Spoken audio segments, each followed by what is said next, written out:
Magkapatid na Dara at Bea malungkot dahil sa pag-uwi ng mga karpintero.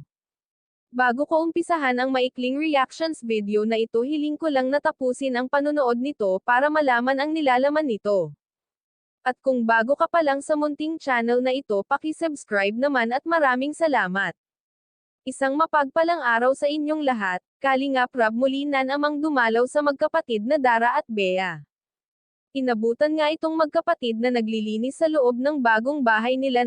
Sobrang linis talaga at napakamasipag nito. Dara, maaasahan talaga ito sa buhay. Kalingap Rab napawaw sa nakita na tapos na ang ipinapagawang bahay ni Dara at Bea. Sobrang laki daw nito kaysa dating bahay nila na yung lumang bahay nila ay sala lang ang laki sa ngayon at naka-tiles na rin ito. Kalingap Rab, sinisigurado talaga nito ang kaligtasan ng magkapatid na Dara at Bea sa kadahilanan ay dalawa lamang silang titira dito sa bahay na walang kasama na mga magulang. Dara at Bea sobrang excited nang lumipat sa bagong bahay nila. Tinanong si Dara at Bea ni Kalingap Rab kung para kanino ang isang kwarto at sino ang matutulog dito dahil Bea ayaw mag-isa sa kwarto, gusto nito nang magkatabi sila ni ate niya sa isang kwarto. Sinabi ng magkapatid na para sa ama nila pag ito'y umuwi na sa kanila. Sobrang umasa talaga ang magkapatid na uuwi ang ama nila dahil sobrang miss na talaga nila ito.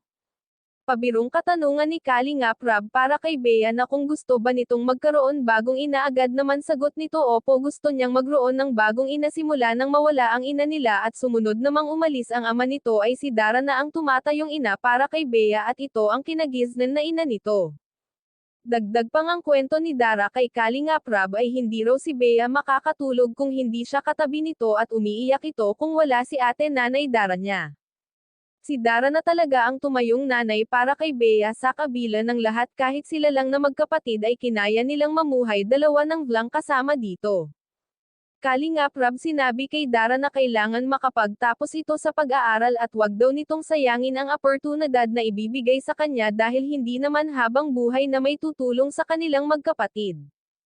Dagdag pang ang sinabi nito na bilang kuya nilang magkapatid ay forever itong magbibigay ng tulong sa kanila hanggang makatapos ito.